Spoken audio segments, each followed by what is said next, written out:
Disebut sebuah desain itu kalau dia menyelesaikan masalah. Bahkan beberapa asosiasi di Indonesia itu mendefinisikan desain itu adalah sebagai penciptaan nilai dalam proses pemecahan masalah. Dari definisi itu aja kita sudah bisa pahami ya bahwa desain itu memang harusnya memecahkan masalah. Makanya beberapa orang menyalahartikan seniman grafis itu desainer grafis, bahwa pengrajin grafis itu adalah desainer grafis. Padahal mereka semua punya skop yang berbeda.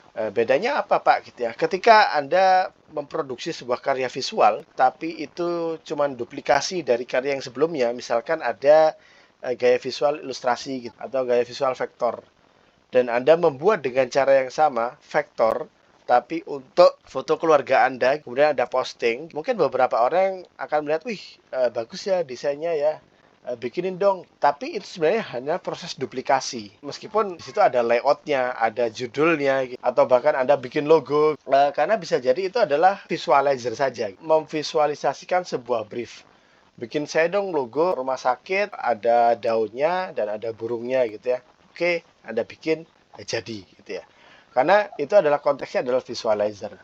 Tapi ketika kita berbicara tentang desain, kita harus mengetahui dulu apa permasalahan ini. Karena seni kita bisa bedakan ya, bahwa dari motivasinya saja berbeda. Gitu. Ketika seniman itu membuat sebuah karya seni itu, kalau grafis ya seni grafis gitu ya. Tapi di situ kita bisa lihat bahwa motivasi seorang seniman itu bisa jadi ekspresif, mengkritisi sesuatu. Dan kita bisa tahu bahwa seniman cenderung menggunakan pendekatan bahasa-bahasa yang tidak normatif, yang tidak umum gitu. Kalau dia mengatakan marah dalam karyanya, biasanya kalau desain mungkin warna-warna merah gitu ya, warna-warna hitam gitu, marah mungkin representatif ya. Tapi bisa jadi seorang seniman itu mengungkapkan kemarahan itu dengan sesuatu yang indah, sesuatu yang cantik, sesuatu yang warnanya pink, tapi padahal itu marah gitu. Jadi dari motivasinya sendiri berbeda, ketika desainer juga dia harus menyelesaikan sesuatu, sementara seniman itu cenderung kepada ekspresi dari diri. Dan dari sisi cara komunikasinya, ketika desainer berkomunikasi dengan cara yang efisien, efektif untuk target segmen tertentu, seniman memilih dengan cara yang agak nyeleneh gitu. Sehingga dari situ kita bisa tahu kalau Anda membuat sebuah karya visual, tapi di situ Anda tidak menggunakan bahasa-bahasa normatif, meskipun itu adalah karya grafis, bisa jadi Anda sedang membuat sebuah seni grafis, bukan desain grafis. Sehingga dari sini kita bisa mengetahui bahwa desain itu dia harus bersumber dari sebuah masalah. Nah, ketika kita berusaha untuk memahami sebuah masalah itu, seorang desainer pembelajar, dia akan berangkat dari dua kubu ini. Problem base sama medium base. Apa bedanya? Ketika Anda berangkat dengan medium base, Anda biasanya akan cenderung dari apa yang Anda suka. Saya suka komik nih, pokoknya saya mau bikin komik untuk TA saya. Masalahnya apa? Di situ Anda belum menemukan masalah gitu. Anda juga belum mencari tahu kenapa kok saya komik. Pokoknya saya bikin komik gitu ya. Sehingga nanti ketika pengujinya bertanya gitu ya, kenapa Anda membuat komik? Anda akan mencari-cari alasan, cari-cari pembenaran. Padahal bisa jadi cara komunikasi yang terbaik bukan komik, tapi karena Anda suka komik, Anda akhirnya mencari pembenaran biar komik itu diterima. Berbeda dengan dari problem base. Dari problem base itu Anda bisa melihat ada sebuah masalah nih. Misalkan kalau Anda lihat di masjid-masjid gitu ya, sandal di luar masjid itu biasanya berantakan.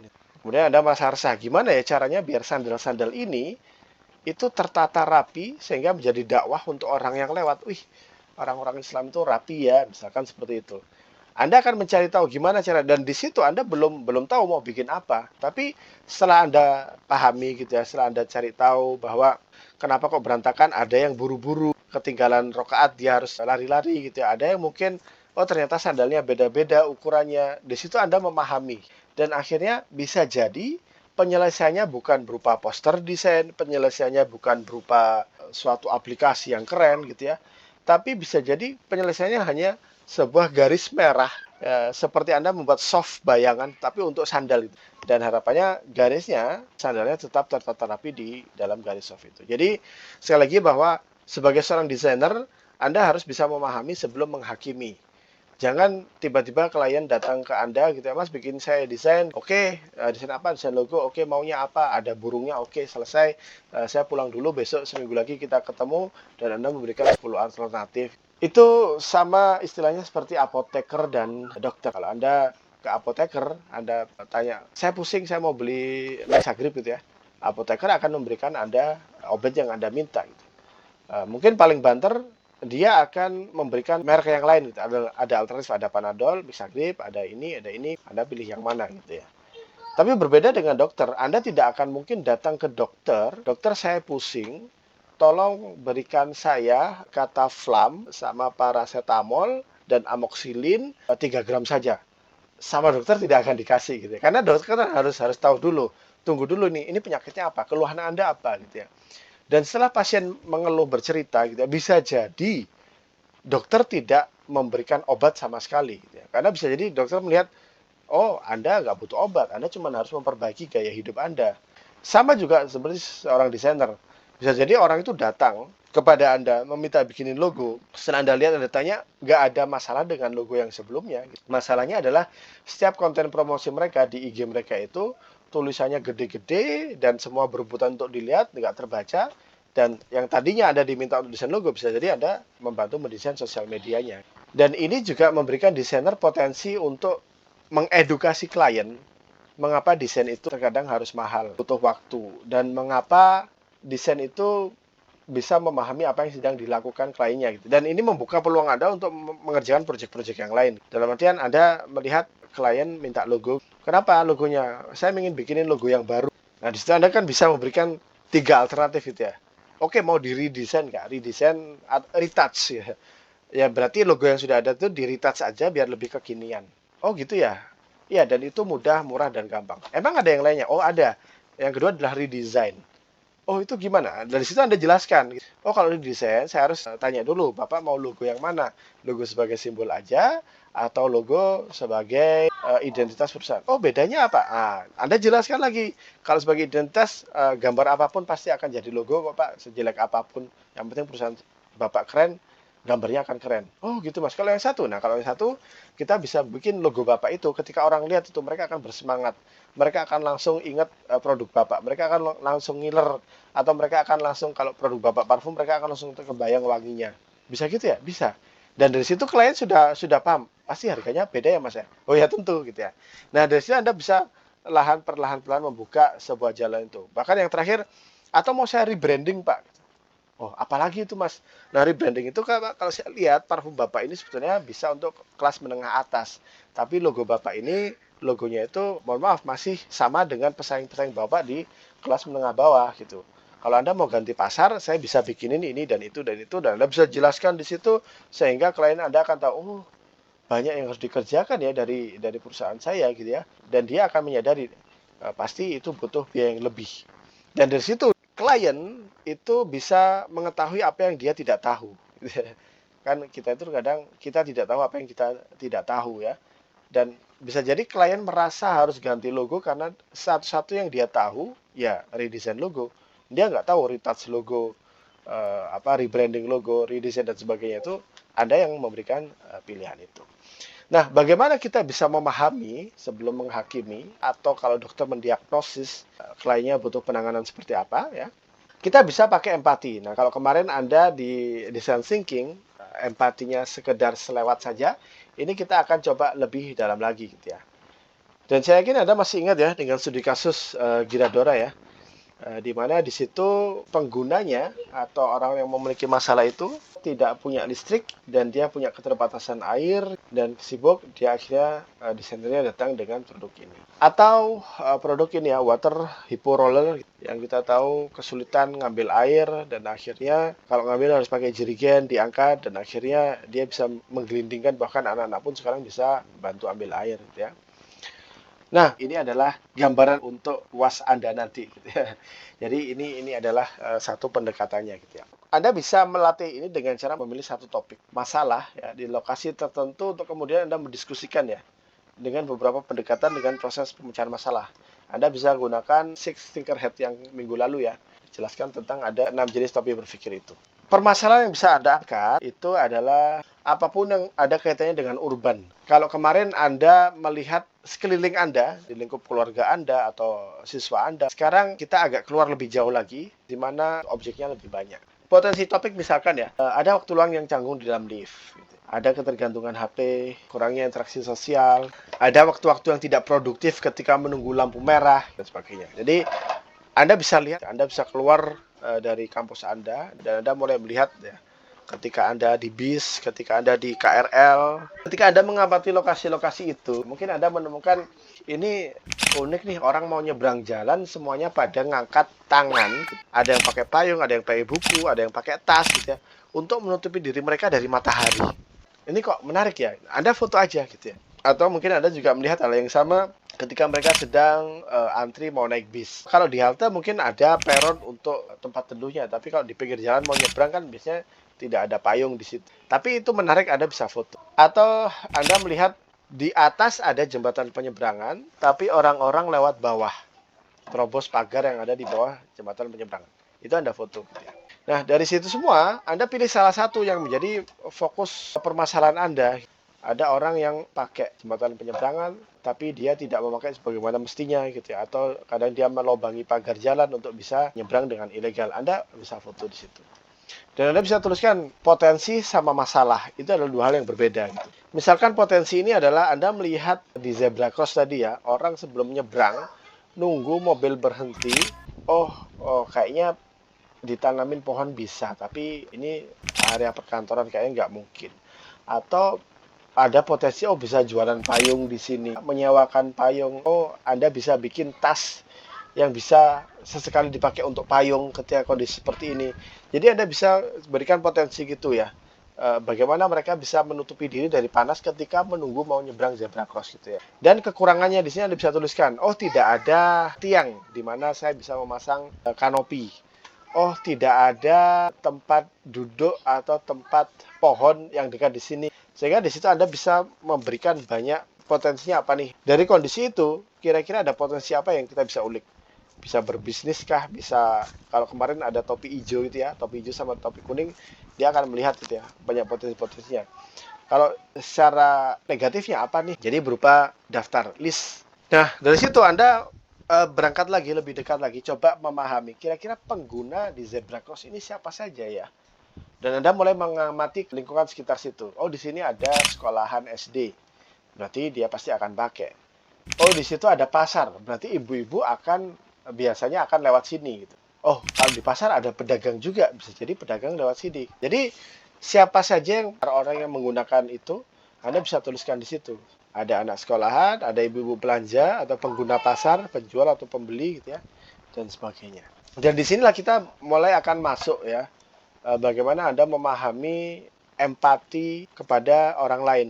Ada dari hal yang paling konkret sampai yang emosional. Semakin kita ke arah yang konkret, itu biasanya Anda bisa identifikasi dengan foto. Anda bisa lihat, Anda bisa dokumentasikan. Kalau ke why, itu Anda nggak akan tahu selain Anda melakukan wawancara. Ya, misalkan tadi tuh sudah ada jembatan penyeberangnya di atas. Kenapa di bawah pagarnya itu kan biasanya ada jembatan penyeberangan di atas, di jalan di bawahnya itu ada pagarnya gitu ya, biar orang-orang itu tidak nyebrang lewat bawah. Jadi antara di tengah jalan itu ada pagarnya. Tapi kenapa orang-orang masih bolongin pagar itu? Anda bisa tanyakan. Mungkin alasan yang paling umum adalah kelamaan mas gitu ya. Kedua, capek gitu ya. Ketiga, lebih cepat sini, keempat, dan sebagainya gitu ya. Jadi Anda akan bisa menemukan itu, karena itu bukan sesuatu yang bisa Anda foto. Pada tahap how, Anda akan mengobservasi, mengamati, gimana sih mereka melakukan ini. Nah, dari situ Anda mulai berpikir lebih besar lagi. Jadi siapa sih yang berkaitan dengan ini semua? Kalau saya mau ngurusin ini, mau memperbaiki ini, saya harus bersinggungan dengan siapa? Di situ Anda akan menemukan pihak-pihak yang berkaitan secara langsung dan tidak langsung. Misalkan yang secara langsung pengguna di situ ya pasti adalah pengguna-pengguna tadi, ibu-ibu yang mau ke pasar, para pedagang yang memanfaatkan lubang di pagar itu, gitu ya. Atau yang tak langsung bisa jadi adalah dishub gitu ya, dinas perhubungan atau dinas pertamanan kota yang pagarnya dibolongin. Jadi ada yang langsung dan tidak langsung. Kemudian dari situ, Anda bisa membedakan beberapa hal ini. Apa yang mereka katakan, pikirkan, rasakan, dan mereka lakukan. Cara membedakannya seperti apa? Contohnya seperti ini ya. Ini untuk melihat empati orang ya. Apa sih yang mereka akan katakan? Contohnya kasusnya seperti ini. Ada seorang eksekutif muda dan dia harus naik kereta. Tapi qadarullah ini adalah satu kereta yang saling bergandengan. Jadi paling depan eksekutif, tengahnya bisnis, dan paling ujung adalah ekonomi. Tapi eksekutif muda ini memilih untuk masuk di gerbong ekonomi. Sementara di situ kita tahu ada pedagang, ada ibu-ibu yang lagi bawa sayuran banyak gitu ya. Bayangkan ada di KRL gitu ya, di kelas ekonomi, dan si eksekutif muda itu berdiri pegangan di tengah kereta itu sambil berbicara di telepon. Dan apa yang dibicarakan eksekutif muda ini, dia berbicara, oh iya proyek saya yang miliaran itu, bolehlah nanti pakai mobil saya yang Lamborghini itu. Atau nanti kalau kita main-main ke sana, pakailah villa saya itu. Jadi intinya si eksekutif muda itu mengatakan itu di tengah-tengah orang-orang yang tadi itu. Orang-orang dengan ekonomi menengah bawah. Nah kira-kira nih, apa yang akan dikatakan, say, orang-orang di sekitar kereta itu? Bisa jadi ya, orang-orang di situ akan mengatakan, ini orang pamer banget sih, sudah tahu kayak gitu ngapain ada di sini gitu ya. Memang betul-betul mau pamer apa? Kalau Anda mengatakan itu adalah apa yang mereka pikirkan, bukan apa yang mereka say gitu ya. Karena nggak mungkin orang mengatakan itu di hadapan itu. Itu kan kayak bahasa ngomong di dalam dirinya sendiri. Itu berarti adalah apa yang mereka pikirkan. Tapi apa yang mereka katakan, mungkin mereka nggak mengatakan banyak gitu ya. Cuman, gitu ya. Kalau kita julid gitu ya, mendengar orang lagi pamer atau apa kan, mosok sih gitu ya, masa sih gitu ya. Tapi agak-agak senyum-senyum, agak nutupin gitu ya. Nah itu bisa jadi apa yang mereka say, apa yang mereka katakan. Kalau kita beralih pada feel gitu ya, apa yang mereka rasakan gitu ya. Mungkin beberapa orang akan merasa sedih gitu ya, beberapa orang akan merasa iri, beberapa orang akan merasa kesel gitu ya. Ini orang betul-betul eksekutif muda tapi kok kayak gini gitu ya. Dan apa yang mereka lakukan, orang-orang itu, mungkin mereka tidak melakukan apa-apa. Mungkin mereka akan diam. Atau bisa jadi mungkin mereka akan gosip antara satu sama lain. Nah, itu adalah sesuatu yang bisa Anda lihat dari satu kasus itu aja. Nah, dengan cara yang sama Anda bisa membalik pola pikir Anda tadi. Kalau tadi kita lihat, oh itu adalah sisi negatifnya ya, orang-orang seperti itu. Tapi coba bagaimana kalau kita melihat dari sisi positifnya? Apa yang akan mereka say, think, do, dan feel? Katakanlah mereka tahu ya, di antara orang yang duduk di gerbong ekonomi itu adalah orang yang sangat tahu kenapa eksekutif muda itu ada di gerbong ekonomi. Singkat cerita, saksi ini dia melihat seorang eksekutifnya yang buru-buru berjalan gitu ya. Gak jauh dari situ ada seorang ibu-ibu tua, renta, jatuh, tersungkur karena barang dagangannya yang berat. Singkat cerita adalah eksekutif muda ini sebetulnya dia memang betul-betul mau duduk di kelas eksekutif. Tapi karena melihat nenek tadi, dia dengan rendah hati mau menukarkan tiketnya agar si nenek tadi bisa duduk di kelas eksekutif. Sementara dia tukar dengan tiket si nenek, dia akan berdiri berdesak-desakan di kelas ekonomi. Dan pasti orang yang mengetahui menjadi saksi ini, dia akan berpikir berkata dengan cara yang berbeda. Coba kita masuk ke say dulu. Apa yang kira-kira akan dia katakan ketika melihat orang-orang pada bergumam dengan julidnya gitu ya pada orang itu? Mungkin dia akan bilang, sebenarnya nggak gitu Pak. Sebenarnya dia bisa jadi dia mengklarifikasi itu. Apa yang dia pikirkan ya, bisa jadi orang yang menjadi saksi pertukaran tiket tadi, dia berpikir bahwa eksekutif muda ini sopan, dia low profile. Tentu sangat kontras dengan orang-orang yang tidak tahu kejadian aslinya gitu ya. Dan apa yang dia lakukan? Mungkin dia lakukan tadi mengklarifikasi itu, atau bisa jadi dia mendoakan dalam hatinya. Ya Allah, jadikan anak-anak saya seperti eksekutif muda itu, kaya harta dan kaya ilmu, kaya akal segala macam gitu ya. Dan apa yang dia rasakan, feel gitu ya. Bisa jadi pertama dia simpati, empati, atau bahkan dia kasihan karena dia mengetahui bahwa eksekutif muda itu sedang dihujat beberapa orang yang julid di gerbang ekonomi itu. Nah, jadi itu ya perbedaan apa yang say, think, feel, do. Berikutnya, ketika Anda mulai mendata itu, Anda akan mulai melihat permasalahan itu berdasarkan konteksnya gitu ya. Tidak lagi Anda melihat dari satu sisi masalah saja gitu. Pada akhirnya untuk bisa Anda peka terhadap permasalahan yang ada di sekitar Anda, harus punya mindset bahwa yang biasa itu belum tentu benar, yang benar harus dibiasakan. Contohnya misalkan kalau kita naik Gojek gitu ya, sepertinya sudah hal umum gitu. Kalau mereka di lampu merah, ada yang berhenti di zebra cross masih mending, tapi Gojek-Gojek itu kayak sudah di ujung, di tengah perempatan sudah siap-siap mau ngegas gitu ya untuk hijau gitu ya. Itu kan belum benar gitu, tapi itu sudah biasa gitu. Mungkin bagi kita untuk bisa merubah itu lebih baik, kita bisa bikin kesepakatan dulu sama abang ojeknya di awal gitu ya. Pak, sebelum kita berangkat, kita mau sepakatan dulu. Bapak nanti jangan terobos lampu merah, jangan lewat jalur busway. Oke, deal. Itu mungkin hal kecil, hal sepele. Tapi kalau kita semua melakukan itu, kita bisa merubah sesuatu yang sudah biasa itu, tapi nggak benar, menjadi benar. Tapi intinya adalah dengan sudut pandang ini, ketika kita punya value, dan kita melihat kondisi lapangan tidak sesuai value itu, kita akan dengan mudah menemukan celah-celah empati itu. Jadi sekali lagi, empati map tadi itu adalah cara bagi kita untuk menggali lebih dalam sehingga kita tidak gampang judgement, karena pada akhirnya orang kreatif itu harusnya adalah orang yang sangat berpositive thinking. Ada orang naik motor ngebut motong-motong jalan gitu ya, terus dengan mudah orang bilang oh urakan ini anak, tapi orang kreatif dia akan lebih mudah mencari apa ya kira-kira yang membuat dia itu gitu ya. Bisa jadi ketika kita kejar, kita tangkap dia, kita pegang, ternyata di balik helm full face-nya itu dia dengan penuh air mata menangis. Mohon maaf Pak, saya motong jalan, saya tahu saya motong jalan Bapak, tapi saya harus membawa obat ini karena ibu saya sedang operasi dan saya harus cepat-cepat Pak. Yang tadinya kita marah akhirnya kan jadi empati atau malah mungkin kasihan gitu ya. Positive thinking, husnuzon itu butuh kreativitas. Dan dengan dalam materi empati ini, kita harap kita bisa lebih meningkatkan lagi empati kita, sehingga kita bisa saling memahami dan mengedepankan diskusi, kita bisa memahami sebelum kita menghakimi.